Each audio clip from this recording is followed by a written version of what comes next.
अब देखो बेटा, आपने देखे होंगे curve surface of shining spoon could be considered as a curved mirror.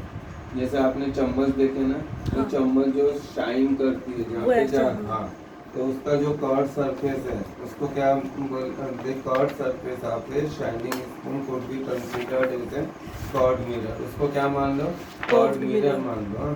The most commonly used type of curved mirror is the spherical mirror.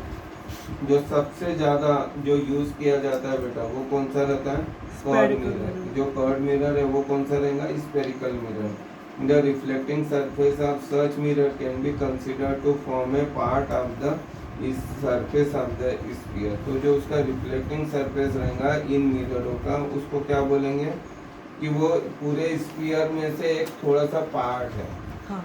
अब पूरे स्फीयर का छोटा सा एक पार्ट छोटा है। सा एक पार्ट है। सच mirrors whose reflecting surfaces are spherical are called spherical mirror। जिनका जो ये ऐसे बेटा मिरर जिनका रिफ्लेक्टिंग सरफेस जो रहेगा वो कौन से टाइप का रहेगा, spherical.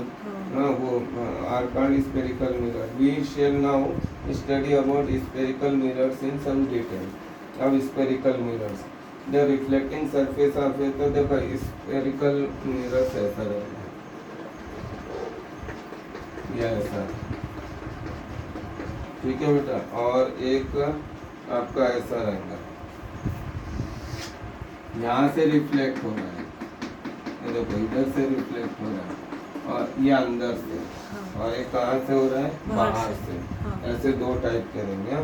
The reflecting surface of a spherical mirror में बी कर्व्ड इनवर्ड। ये इनवर्ड की तरफ कर्व्ड रहेगा, ये कहाँ रहेगा, आउटवर्ड की तरफ। अंदर की तरफ मुड़ा हुआ रहेगा, ये कहाँ रहेगा, बाहर की तरफ। ये spherical mirror whose reflecting surface is curved inward, that is faces towards the center of the sphere is called a concave mirror। तो ये कौन सा मिरर होगा बेटा, ये ज्यादा कॉनकेव मिरर। ये देखो, ये अंदर की तरफ से है ना, हाँ। ये ऐसा, यानी ये ऐसा अंदर की तरफ से जा रहा है, हाँ। तो इसको क्या बोलेंगे, कॉनकेव मिरर। और इसको कैसे पहचान सकते हैं, अगर आप इसको ऐसा बनाओगे ना तो इसका सेंटर यहाँ पे आएगा। हाँ, क्योंकि वो गोला लेफ्ट गोला, साइड हाँ, बन रहा है। क्योंकि गोला ऐसा लेफ्ट साइड में जा रहा है। हाँ। तो ये हो गया बेटा आपका कॉन्केव मिरर। तो अभी ये कौन सा रहेगा, कॉन्वेक्स। हाँ, कॉन्वेक्स मिरर। ठीक है, convex mirror means spherical mirror. अब बेटा देखो, तो इसका centre of curvature right side होगा, तो हाँ। रिफ्लेक्ट कैसे करेंगी लाइट? हाँ, तो बेटा वही वही देखेंगे बेटा, तो कैसे होगा। इसका देखो, ये spherical mirror whose reflecting surface is curved outward is called a convex mirror। The schematic representation of this mirror is shown in the figure 10.1। तो you may note in this diagram that the back of the mirror is shaded। तो देखो, इसका जो back का जो mirror है, ये back का, ये शेडेड है, ये बैक का। हाँ। ये बैक का, ये अंदर की तरफ मुड़ा हुआ है, हाँ। और ये बैक का शेडेड है। ये कैसा है, ये कहाँ अंदर की तरफ है, मुड़ा हुआ है। शेडेड है। हाँ, मुड़ा हुआ भी बाहर अंदर से ही की है। हाँ, तो देखो बेटा, you may now understand that the surface of the spoon curved inwards can be approximated to a concave mirror। तो बेटा जो स्पून है, जो चम्मच लेंगे, जो अंदर की तरफ चम्मच का जो भाग रहेगा, मुड़ा हुआ रहेगा, उसको क्या बोलेंगे, concave mirror. And the surface of the spoon bulge outwards can be approximated to a convex mirror. तो एक चम्मच जैसे अपन लिए, तो चम्मच में जैसे दवा वगैरह नहीं भरते क्या, ऐसा, तो वो कौन सा पार्ट होगा, वो कॉनकेव होगा कि कॉन्वेक्स होगा, कॉनकेव होगा। कॉनकेव। जहाँ अपन दवाई नहीं डालते कि चम्मच में, तो हाँ। चम्मच में अपन उल्टी रख के दवाई डालते क्या बेटा, नहीं, वो तो गिर जाएंगी। हाँ। तो जो पार्ट में जैसे चम्मच ऐसा ऐसा कर्ड इनवर्ट की तरफ, तो यहाँ दवाई जाएंगी। हाँ। तो ये क्या हो जाएगा, कॉनकेव, और वो क्या हो जाएगा, कॉन्वेक्स। ठीक है। Before we move further on spherical mirrors, we need to recognize and understand the meaning of a few terms। These terms are commonly used in discuss about spherical mirrors। The center of the reflecting surface of a spherical mirror is a point called the pole। तो देखो बेटा, इसका जो centre रहेगा, ये जो reflecting surface जो है, ये जैसे ये रिफ्लेक्टिंग सरफेस है ना, तो इसका जो सेंटर रहेगा वो क्या रहेगा, पोल। हाँ, it lies on the surface of the mirror, ये कहाँ रहेगा? सरफेस ऑफ द मिरर, इसके बीच में जैसे ये सेंटर है तो ये पोल हो जाएगा। The pole is usually represented by the letter P, pole के लिए क्या रहेगा? पी, ठीक है। हाँ, पोल तो के लिए स्मॉल, पोल बड़ा के पी लिए- किस छोटा पी? हाँ, capital P. The reflecting surface of a spherical mirror forms a part of sphere, this sphere as a centre. तो बेटा ये जो स्फीयर रहेगा ना, इसका सेंटर रहेगा, तो इसका सेंटर या तो यहाँ रहेगा, इसका सेंटर इधर रहेगा। तो देखो बेटा क्या दिया हुआ है, the reflecting surface of spherical mirror forms a part of sphere, this sphere as a centre, this point is called the centre of curvature of the spherical mirror, हाँ। It is represented by the letter C. तो बेटा ये जो C है इसको क्या बोलेंगे? Centre of curvature. क्या बोलेंगे? Centre of curvature. कर्वेचर यानी जो मुड़ा हुआ भाग है, हाँ। जो कर्व पार्ट है, ये जैसे ये कर्व पार्ट है, तो इसका सेंटर, सेंटर बोलो तो ये यहाँ पे या कहीं पे भी रहेगा, तो सेंटर ऑफ कर्वेचर को क्या बोलेंगे? सी। पर तो सेंटर, जैसे- उसका सेंटर तो वो है, वो पोल जहाँ पे है, कौन सा? वो बीच। ये पोल तो यहाँ पे है। तो वो सेंटर होगा ना कर्वेचर का। नहीं। कर्वेचर मतलब वो पूरा गोल वाला ना।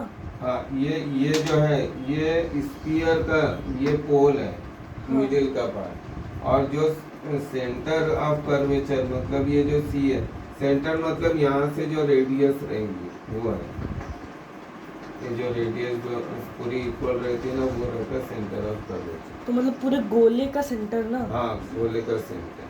तो ठीक है, तो बेटा ये समझ में आया। It is represented by the letter C. Please note that the centre of curvature is not a part of the mirror.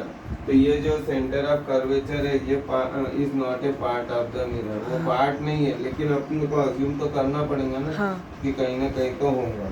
यहाँ पे है क्या बेटा सेंटर ऑफ कर्वेचर? नहीं है, नहीं है। तो इसका पार्ट नहीं है, मतलब इसके बाहर का पार्ट है, वो हाँ। दिखाई नहीं देगा बेटा आपको ना। तो देखो it lies outside in its reflecting surface. The center of curvature of a concave mirror is in front of it. तो देखो बेटा ये जो concave mirror रहेगा इसका center of curvature इसके सामने रहेगा। क्या रहेगा? सामने रहेगा। The center of curvature of a concave mirror lies in front of it. However, it lies behind the mirror in case of convex mirror. और इसमें center of curvature यहाँ नहीं रहेगा, इसमें कहाँ रहेगा? इधर साइड रहेगा, उल्टा। कैसे? हाँ, क्योंकि ये जो है रिफ्लेक्ट जो कर रहा है, देखो रिफ्लेक्शन ऐसा आ रहा है, हाँ। तो सेंटर ऑफ कर्वेचर यहाँ पे, यहाँ तो शेडेड पोर्शन है ना, तो रिफ्लेक्ट कहाँ से हो रहा है? यहाँ से, ये ऐसा हो रहा है, तो ये सेंटर ऑफ कर्वेचर कहाँ पे आएगा? यहाँ पे आएगा, इधर नहीं आएगा। ठीक है। ठीक है, अभी ये देखते हैं। Minute. The center of curvature of a concave mirror lies in front of it. However, it lies behind the mirror in case of a convex mirror. You may note this in figure 10.2 A and B.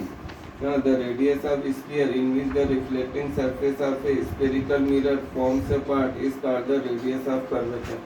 तो बेटा radius of curvature कौन सा होगा? ये center of curvature हो गया।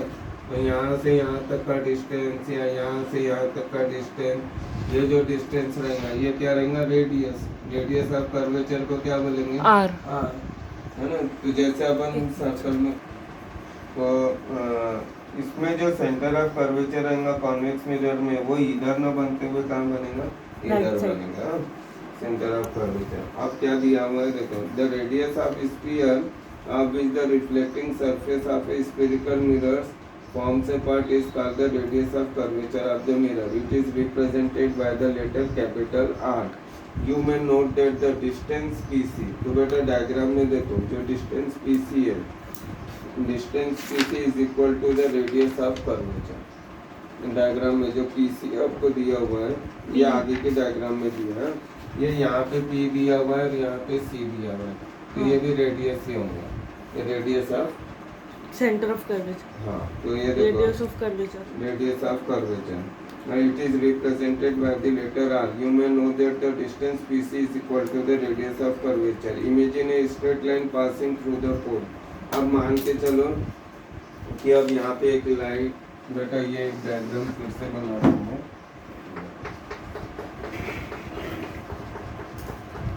ठीक है, अब इसमें अपने को क्या करना है, ये देखो बेटा ये पोल है आपका, समझ लो ये इधर पोल में लगता है, पोल ही है ना वो। ऐसे हाँ, एक डायग्राम अपन ड्रॉ कर रहे हैं, ये पोल है बेटा। अब ये वो आपके- जाते रहेंगी लाइन की, स्टॉप नहीं होंगी कभी, कौन से, वो वाली लाइन। नहीं ये अपन ऐसा मान के चल रहे हैं, ऐसे दिखती नहीं है वो, ऐसा अज्यूम कर रहे हैं कि इसका सेंटर क्या रहेगा, पोल, पोल हाँ। रहेगा ना, ये जो स्फीयर है इसका सेंटर क्या रहेगा, पी। पोल।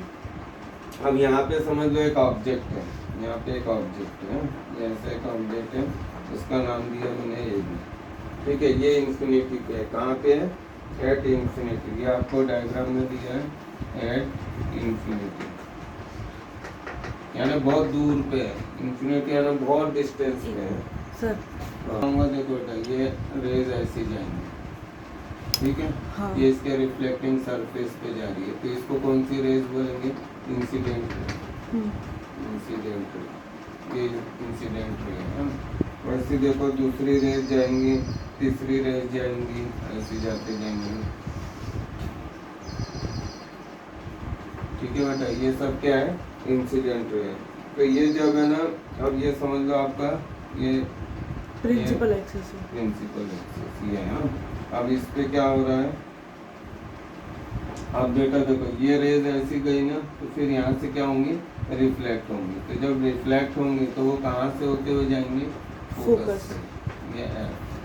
अब जैसे ये देखो ये रेज इंसिडेंट रे है, जब ये यहाँ से टर्न होंगी तो ये कहाँ से होते हुए जाएंगी, फोकस से, फोकस। फोकस मतलब ये है।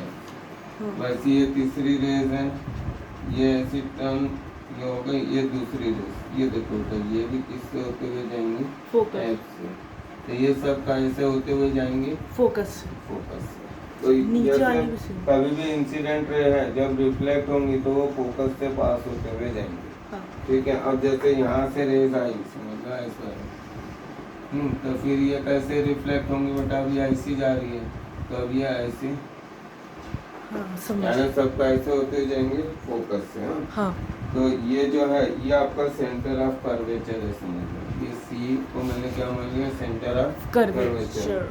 तो बेटा ये देखो ये जो है यहाँ से जो बेटा ये जो रिफ्लेक्ट होती है, तो एंगल ऑफ इंसिडेंट और एंगल ऑफ रिफ्लेक्शन ये दोनों क्या होंगे, Equal। सेम इक्वल होंगे, I is equal to are. या फिर ऐसा करके, या फिर बेटा ऐसा कर लो, ये जो सी है, सी से इसका ये कर, तो ये जो आई है और ये आर है, ये दोनों क्या रहेंगे, सेम रहेंगे,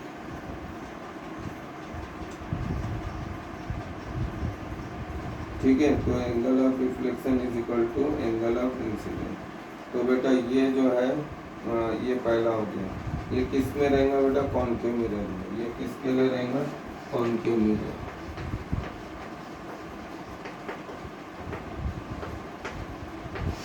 ये कॉन्केव मिरर में रहेगा। तो हमने क्या देखे कि जब भी रेज आती है, हाँ। इंसिडेंट रे, जब वो रिफ्लेक्ट होते हुए जाती है तो कहाँ से होते हुए जाती है, फोकस से। Focus.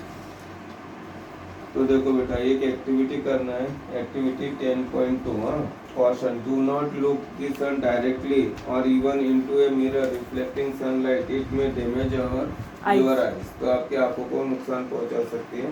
Hold a concave mirror, आपको क्या करना पड़ेगा, एक कॉन्केव मिरर लेना है आप in your hand and direct its reflecting surface toward the sun, और जो उसका रिफ्लेक्टिंग सरफेस है उसको सन के इस पे रखना है, हाँ।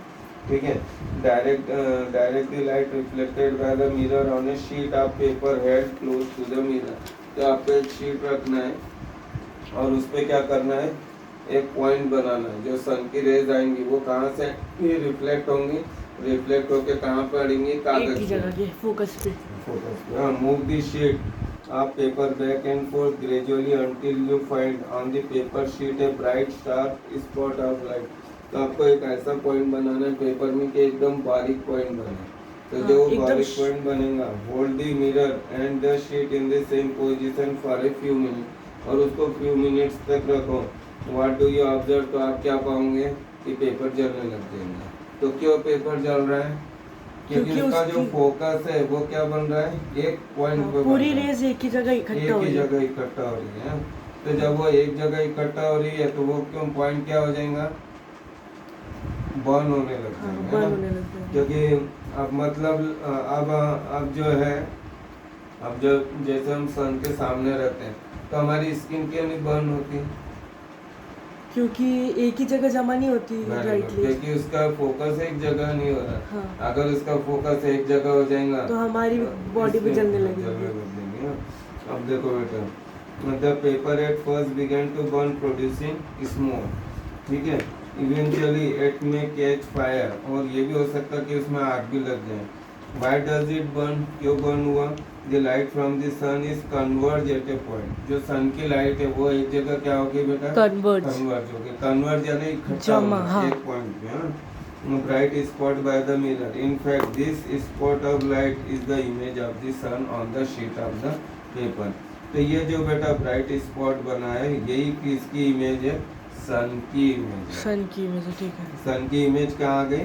पेपर में। पेपर पे। अब सन की इमेज पेपर में आ गई तो ये हाल है, अगर सन आ गया तो क्या होगा? हाँ। है ना, सन की इमेज आ रही है।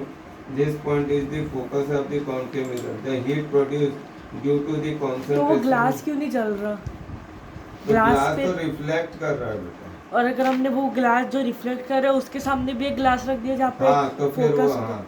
लेकिन इसमें एक बात ये भी हो सकती है कि एक ग्लास से पास होके दूसरे ग्लास पे चले जाए, यानी आपको ग्लास में फोकस पे रख दिया, जैसे कि जिस पॉइंट पे हमने वो अपना हाँ। कागज रखा था जिस फोकस हो रही वहाँ पे अगर हमने ग्लास रख दिया तो हाँ, तो जो बहुत पॉइंट गर्म पे हो जाएगा, फोकस हो फूट रहा तो जाएगा। वो भी थोड़ा थोड़ा बर्न होने लग जाएगा, फूट जाएगा, बर्न तो नहीं होता। सही है। The heat produced due to the concentration of sunlight ignites the paper. ये पेपर को क्या कर देगा? इग्नाइट्स करेगा। इग्नाइट्स करेगा यानी आग लगा देगा, ठीक है। तो देखो बेटा, the distance of this image from the position of the mirror gives the approximate value of the focal length of the mirror. तो फोकल लेंथ कैसे नापेंगे? जो आपने जैसे जो कांच रखे, जैसे ये ऐसा रखे कांच और यहाँ पे स्पॉट बन रहा है और यहाँ पे मिरर है, तो इनके बीच का जो पॉइंट रहेगा वो क्या हो जाएगा? फोकस। फोकल लेंथ क्या हो जाएगा? Focal length. तो पूरा खेल किस पे है? फोकल लेंथ पे है। हाँ। तो दोस्तों आशा करता हूँ कि आज का ये वीडियो आपको ज़रूर पसंद आया होगा और आप ये वीडियो अपने दोस्तों को शेयर करें, लाइक करें, सब्सक्राइब करें और आपकी कोई भी जो प्रॉब्लम से मुझे कमेंट बॉक्स में लिख कर भेजें, मैं उसको ज़रूर सॉल्व करने की कोशिश करूँगा। धन्यवाद दोस्तों, आपका दिन शुभ हो।